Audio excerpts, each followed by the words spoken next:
नमस्कार, मैं रवि कुमार। आज हम आपके लिए एक ऐसी अहम जानकारी लेकर आए हैं जो सीधे तौर पर आपके भविष्य, आपकी कमाई और आपकी सेवानिवृत्ति की सुरक्षा से जुड़ी हुई है। यह खबर सोशल मीडिया पर आग की तरह फैल रही है और हर उस शख्स के लिए महत्वपूर्ण है जो संगठित क्षेत्र में काम करता है या फिर ईपीएफओ के सदस्य हैं। तो बिना समय गवाए आइए जानते हैं कि आखिर यह चर्चा का विषय क्या है। दरअसल बात हो रही है एम्प्लॉय पेंशन स्कीम 1995 यानी ईपीएस 95 में होने वाले एक बड़े और ऐतिहासिक बदलाव की। चर्चा जोरों पर है कि इस स्कीम के तहत मान्य बेसिक वेतन की सीमा जो फिलहाल 15,000 निर्धारित है को बढ़ाकर 25,000 कर दिया जाएगा। इस एक बदलाव का असर आपकी हर महीने की बचत और आखिरकार आपकी पेंशन पर पड़ने वाला है। अभी जहां हर महीने पेंशन फंड में 1250 जमा होते हैं, प्रस्तावित बदलाव के बाद यह रकम बढ़कर 2,883 हो जाएगी। यानी हर महीने आपके पेंशन फंड में 3,000 के करीब 833 अतिरिक्त जमा होंगे। यह सिर्फ आंकड़ों का खेल नहीं है, यह आपके सुनहरे कल की नींव मजबूत करने जैसा है। इसलिए इस रिपोर्ट को अंत तक जरूर देखें क्योंकि यहाँ हर जानकारी आपके काम की है। यह संभावित बदलाव नए साल 2026 में कर्मचारियों के लिए एक बड़ी राहत लेकर आ सकता है। हमारे सूत्रों से मिली जानकारी के अनुसार कर्मचारी भविष्य निधि संगठन यानी ईपीएफओ और केंद्रीय श्रम मंत्रालय के बीच एक बार फिर से इस प्रस्ताव पर गहन विचार विमर्श शुरू हो गया है। इस प्रस्ताव में ईपीएस 95 के अंतर्गत बेसिक वेतन की अधिकतम सीमा को 15,000 से बढ़ाकर 25,000 करने का सुझाव दिया गया है। अगर यह प्रस्ताव हरी झंडी दिखा देता है तो इसका सीधा और गहरा असर देश के लगभग 6 करोड़ 50 लाख से भी अधिक ईपीएफओ सदस्यों पर पड़ेगा। इस ऐतिहासिक बदलाव को ईपीएफओ के नए और आधुनिक स्वरूप यानी ईपीएफओ 3.0 के दायरे में शामिल किया जा सकता है। यह कदम आने वाले समय में कर्मचारियों की सामाजिक सुरक्षा प्रणाली को पूरी तरह से आधुनिक बनाने और मजबूती प्रदान करने की दिशा में एक बहुत बड़ा कदम साबित होगा। अब सवाल उठता है कि आखिर मौजूदा नियम क्या है और इस सीलिंग की सीमा कहां तय है। दरअसल इस वक्त जो नियम लागू हैं उनके मुताबिक ईपीएस 95 के तहत पेंशन फंड में होने वाली जमा राशि की गणना बेसिक वेतन के अधिकतम 15,000 तक ही की जाती है। इसका सीधा सा मतलब यह है कि भले ही आपका वास्तविक बेसिक वेतन 30,000, 40,000 या इससे भी अधिक क्यों ना हो, पेंशन फंड की गणना केवल और केवल 15,000 के आधार पर ही होगी। जैसा कि आप सभी जानते हैं, ईपीएफ में कर्मचारी और नियोक्ता दोनों मिलकर 12% का योगदान करते हैं। इस कुल 24% योगदान में से नियोक्ता के हिस्से का 8.33% हिस्सा सीधे पेंशन फंड में जमा किया जाता है। लेकिन यहाँ एक महत्वपूर्ण बात यह है कि इस हिस्से की गणना भी बेसिक वेतन की 15,000 की सीमा तक ही सीमित है। इसीलिए वर्तमान नियमों के तहत हर महीने ईपीएस खाते में केवल 1,250 ही जमा हो पाते हैं, जो कि 15,000 के 8.33% के बराबर है। अब अगर यह सीमा बढ़ जाती है तो क्या बदलाव आएंगे? सोचिए, अगर ईपीएफओ और श्रम मंत्रालय का यह प्रस्ताव मंजूरी पा जाता है तो बेसिक वेतन की यह सीमा बढ़कर 25,000 हो जाएगी। इस स्थिति में अब ईपीएस में योगदान की गणना 25,000 के आधार पर की जाएगी। 8.33% की दर से गणना करने पर पेंशन फंड में जमा होने वाली मासिक राशि 2,883 के लगभग हो जाएगी। सरल गणना से समझें तो 25,000 का 8.33% लगभग 2,883 बनता है। यह आप सभी कर्मचारियों के लिए एक बेहद शानदार और सुखद जानकारी है। यह बदलाव आपके भविष्य की वित्तीय सुरक्षा को एक नई मजबूती देगा। इसे एक स्पष्ट उदाहरण से समझते हैं। मान लीजिए किसी कर्मचारी का मूल वेतन 30,000 है। वर्तमान नियमों के तहत कर्मचारी का ईपीएफ योगदान जो कि 12% है, 30,000 का 12% यानी 3,600 होगा। वहीं नियोक्ता का योगदान भी 12% यानी 3,600 का होगा। लेकिन नियोक्ता के इस योगदान में से पेंशन फंड में जाने वाला हिस्सा केवल 15,000 के आधार पर ही गिना जाएगा, जो कि 1,250 है। इस तरह कर्मचारी के ईपीएफ खाते में कुल जमा राशि कर्मचारी का 3,600 और नियोक्ता का 3,600 यानी कुल 7,200 होगी। लेकिन पेंशन फंड में केवल 1,250 ही जाएंगे। अब अगर प्रस्तावित नियम लागू होते हैं और सीमा 25,000 कर दी जाती है तो कर्मचारी का योगदान तो 3,600 ही रहेगा, लेकिन नियोक्ता के योगदान का पेंशन वाला हिस्सा अब 25,000 के आधार पर गिना जाएगा। 25,000 का 8.33% लगभग 2,883 बनता है। इस तरह कर्मचारी के कुल फंड योगदान में वृद्धि होगी और पेंशन फंड में हर महीने 833 की अतिरिक्त बचत होगी। यह अतिरिक्त बचत सीधे तौर पर आपकी सेवानिवृत्ति के बाद की पेंशन को प्रभावित करेगी, क्योंकि पेंशन की गणना सेवा के कुल वर्षों, औसत बेसिक वेतन और एक निश्चित फार्मूले पर आधारित होती है। जितना अधिक पेंशन फंड में योगदान होगा, रिटायरमेंट के बाद मिलने वाली मासिक पेंशन की राशि भी उतनी ही अधिक होगी। अब बात करते हैं ईपीएफओ 3.0 की। आखिर यह है क्या और इसमें यह बदलाव क्यों शामिल हो सकता है? दरअसल ईपीएफओ 3.0 एक व्यापक सुधार पैकेज है जिसके तहत सरकार ईपीएफओ संगठन को पूरी तरह से डिजिटल, तेज तर्रार और एक नए जमाने की प्रणाली में बदलने की तैयारी कर रही है। इस पूरी योजना के 3 प्रमुख फोकस क्षेत्र हैं। पहला है अधिक से अधिक लोगों को सामाजिक सुरक्षा के दायरे में लाना, जिसे सोशल सिक्योरिटी का विस्तार कहा जा रहा है। दूसरा है एकीकृत अनुपालन पोर्टल यानी कि प्रोविडेंट फंड, पेंशन और इंश्योरेंस जैसी सभी सेवाओं को एक ही डिजिटल प्लेटफॉर्म पर लाना ताकि कर्मचारियों और नियोक्ताओं के लिए काम करना आसान हो सके। तीसरा और सबसे महत्वपूर्ण फोकस एरिया है वित्तीय सशक्तिकरण। इसमें योगदान और फंडिंग की सीमा को बढ़ाकर कर्मचारियों को सेवानिवृत्ति के बाद बेहतर और अधिक लाभ प्रदान करना शामिल है। ईपीएस सीमा को 25,000 तक बढ़ाने का प्रस्ताव इसी तीसरे हिस्से में शामिल एक बड़ा बदलाव है। सूत्र बताते हैं कि केंद्रीय प्रावधान को संतोष सन ट्रस्टीज बोर्ड के कई सदस्य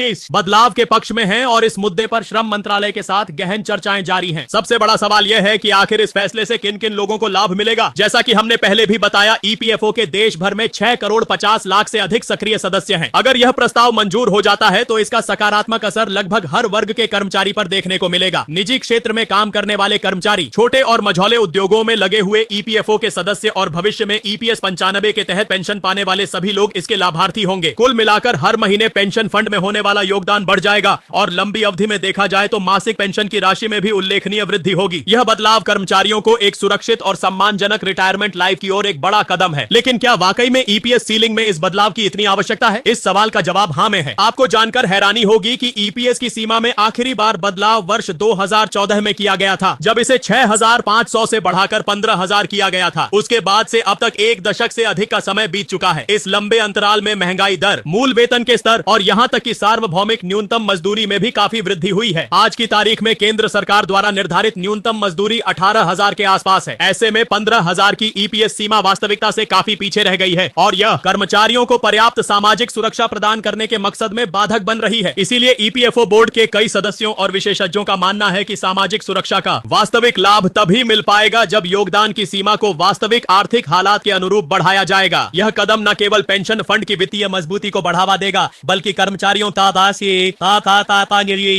को सेवानिवृत्ति के बाद एक बेहतर जीवन स्तर और वित्तीय सुरक्षा भी प्रदान करेगा। अब एक और महत्वपूर्ण पहलू की ओर चलते हैं। क्या इस बदलाव का असर नियोक्ताओं पर भी पड़ेगा? इसका जवाब भी हाँ में है, लेकिन यह असर पूरी तरह से सकारात्मक और प्रबंधनीय है। हाँ, नियोक्ताओं को अपने कर्मचारियों के पेंशन फंड में हर महीने लगभग 833 का अतिरिक्त योगदान देना होगा, लेकिन इसके साथ ही इसके कई दीर्घकालिक लाभ भी हैं। जब कर्मचारियों को एक सुरक्षित और बेहतर भविष्य का भरोसा होगा तो उनकी नौकरी के प्रति संतुष्टि और संगठन के प्रति निष्ठा में वृद्धि होगी। इससे कर्मचारी अधिक समय तक संगठन से जुड़े रहेंगे, जिससे कर्मचारी टर्नओवर की दर में कमी आएगी और कंपनी को प्रशिक्षित और अनुभवी कर्मचारियों को बनाए रखने में मदद मिलेगी। एक स्थिर कार्यबल किसी भी संगठन की सफलता की कुंजी होता है। इस पूरे मामले में सर्वोच्च न्यायालय के आदेश और कानूनी संदर्भों की भूमिका भी काफी महत्वपूर्ण रही है। ईपीएस 95 को लेकर अतीत में सुप्रीम कोर्ट में कई याचिकाएं दायर की गई थी, खासतौर पर उन कर्मचारियों की ओर से जिनका वेतन अधिक था और उनकी पेंशन गणना सीमित सैलरी पर हो रही थी। न्यायालय ने अपने एक महत्वपूर्ण फैसले में स्पष्ट किया था कि सरकार के पास यदि वह चाहे तो पेंशन सीमा में बदलाव करने का पूरा अधिकार है, बशर्ते कि यह बदलाव समानता और स्थिरता के सिद्धांतों पर आधारित हो। अब श्रम मंत्रालय इसी दिशा में एक संतुलित और व्यवहारिक सुधार की ओर बढ़ रही है, ताकि न्यायालय के दिशा निर्देशों और वर्तमान आर्थिक वास्तविकताओं के बीच एक उचित सामंजस्य बैठाया जा सके। तो सबसे महत्वपूर्ण सवाल यह उठता है कि आखिर यह बड़ा फैसला कब आ सकता है? हमारे सूत्रों के अनुसार इस प्रस्ताव को ईपीएफओ के ट्रस्टी बोर्ड की अगली बैठक में रखे जाने की संभावना है। यह बैठक जनवरी 2026 या फरवरी 2026 के आसपास हो सकती है। अगर इस बैठक में प्रस्ताव को सभी हितधारकों की सहमति मिल जाती है और इसे मंजूरी दे दी जाती है तो इसे नए वित्तीय वर्ष यानी अप्रैल 2026 से लागू किया जा सकता है। इसका मतलब यह है कि नए साल के साथ साथ कर्मचारियों को उनकी पेंशन को लेकर नई उम्मीदों का तोहफा भी मिल सकता है। सरकार इस बदलाव को ईपीएफओ 3.0 के साथ एक व्यवस्था अपग्रेड के रूप में पेश कर सकती है, जहां डिजिटल एकीकरण के साथ साथ कर्मचारियों के हितों का विस्तार भी शामिल होगा। सरल और स्पष्ट शब्दों में कहें तो अगर आपका बेसिक वेतन 25,000 या उससे अधिक है तो ईपीएस सीमा बढ़ने के बाद आपके पेंशन फंड में हर महीने जमा होने वाली राशि 1250 से बढ़कर 2,883 हो जाएगी। यह सिर्फ एक आंकड़ा भर नहीं है, बल्कि आपकी सेवानिवृत्ति के बाद के जीवन को सुरक्षित और समृद्ध बनाने की दिशा में एक ऐतिहासिक कदम साबित होगा। ईपीएफओ 3.0 के तहत यह सुधार भारत की सामाजिक सुरक्षा संरचना को एक नई ऊंचाई पर ले जा सकता है। तो हाँ, अगर यह प्रस्ताव अंतिम रूप से हरी झंडी दिखा देता है तो वर्ष 2026 में आपके पेंशन खाते में हर महीने सिर्फ कुछ रुपए ही नहीं बल्कि भविष्य के प्रति एक गहरा भरोसा और सुरक्षा की भावना जमा होगी। तो यह थी हमारी ओर से आप तक पहुंचाई गई एक अत्यंत महत्वपूर्ण जानकारी। हमें उम्मीद है कि यह रिपोर्ट आपको पसंद आई होगी। अपनी प्रतिक्रिया हमें कमेंट करके जरूर बताएं और इस खबर को उन सभी लोगों तक शेयर करें जिनके लिए यह रेलेवेंट है। अगर आप ऐसी ही उपयोगी और ताजा जानकारियां लगातार पाना चाहते हैं तो हमारे चैनल रफ्तार इनसाइट को अभी सब्सक्राइब करें और बेल आइकन दबाना न भूलें। आप सभी का बहुत बहुत धन्यवाद।